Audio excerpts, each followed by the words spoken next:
Bo to jest tak, że jak jest gorzej, to jest gorzej, ale jak jeszcze jest gorzej, to wtedy jest lepiej.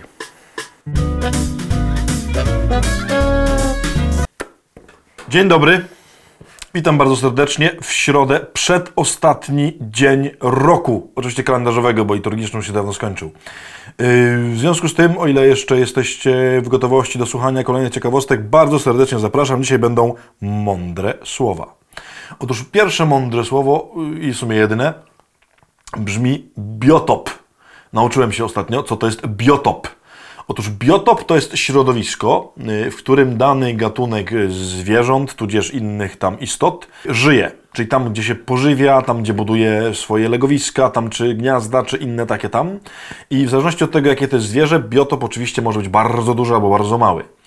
Biotop szczególnie jest ważny w okresie rozrodczym, bo wtedy zwierzęta potrzebują takiego miejsca, gdzie będą się mogły wyżywić, gdzie będą mogły wychować małe i tak dalej.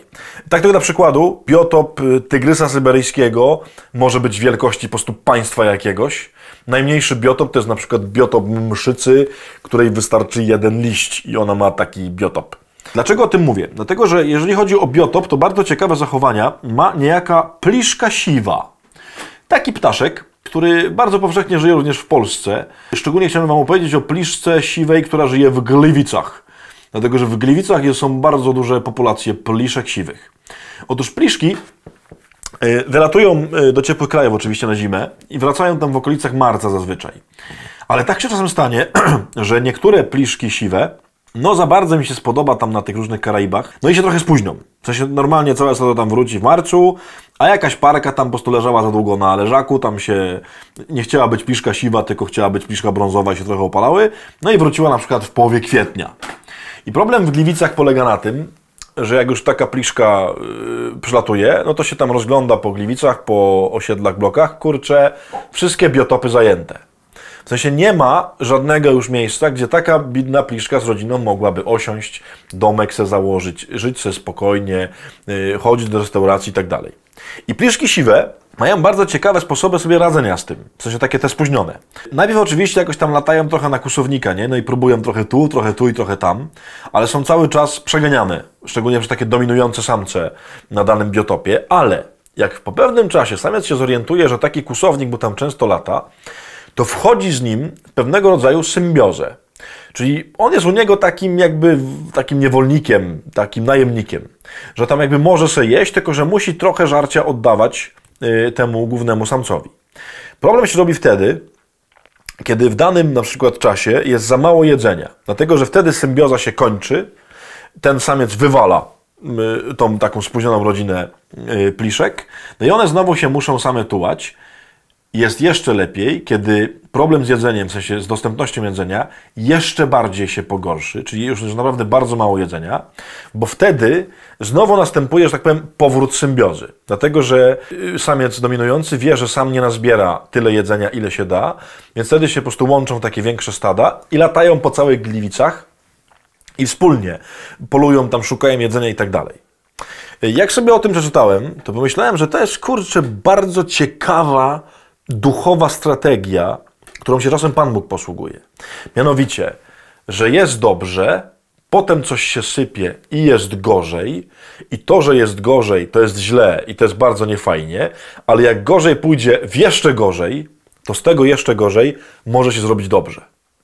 Ale w sensie, żeby się zrobiło dobrze, to musi gorzej zejść niżej. O czym mówię?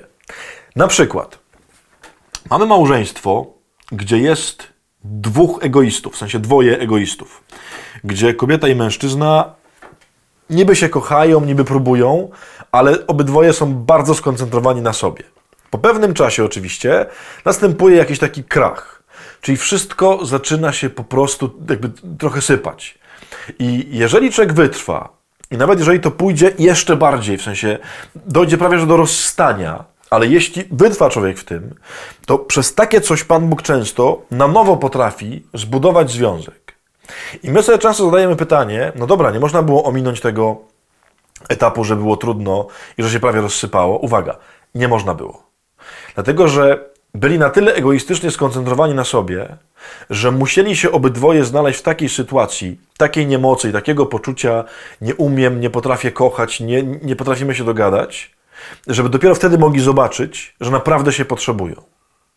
Myślę, że bardzo warto przemyśleć nasze różne relacje, nasze różne szczególnie trudności w relacjach w takim kluczu. Nie zawsze jakiś rozłam, jakieś totalne, no właśnie pomieszanie w związku, popsucie związku jest czymś złym. W sensie ono jest często lekarstwem. Pan Bóg, widząc, że jest po prostu dwoje ludzi, którzy nie chcą kochać, którzy nie chcą się nauczyć bardziej kochać, że tak powiem, zgadza się na to, żeby im się coś rozsypało, dlatego że ma ogromną nadzieję, że kiedy im się rozsypie, to zobaczą, jak bardzo potrzebują siebie, jak bardzo potrzebują pomocy. Zawsze oczywiście jest ryzyko, no, że to się nie uda, że się po prostu to rozsypie całkiem. Ale Pliszka pokazuje, że jak jest gorzej, a potem jeszcze gorzej, to jeszcze gorzej daje znowu takie poczucie, potrzebuję cię. Już nie będziesz moim wasalem, nie będziesz moim niewolnikiem, nie będziesz moim, nie wiem, najemnikiem, ale potrzebuję cię do współpracy. Czasem gorzej wcale nie oznacza gorzej, tylko gorzej oznacza lepiej. Cytat na dzisiaj z Ozeasza, bardzo piękny, bardzo jasny. Chodźcie, powróćmy do Pana. On nas zranił, On nas uleczy. On nas pobił, On ranę zawiąże. Czyli jeśli się coś stało, co było właśnie jakby nas pobili albo zranili, to może to jest właśnie po to, żeby się uleczyło i zawiązało. Pochodźmy dzisiaj z tym zdaniem i uczmy się od Pliszki siwej, że jak jest gorzej, to niekoniecznie jest gorzej, tylko jest lepiej.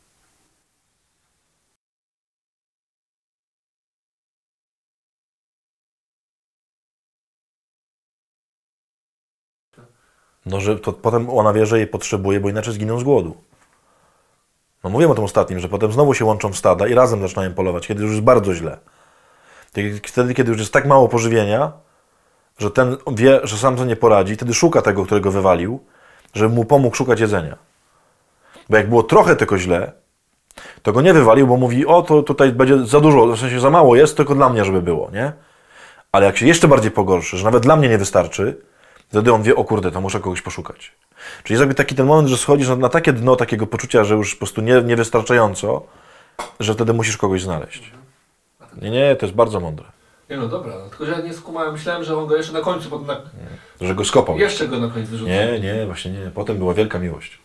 A że jest parka i się sypie, to znaczy, że należy nic nie robić, żeby się... No nie, no już tam już nie wchodź takie ten.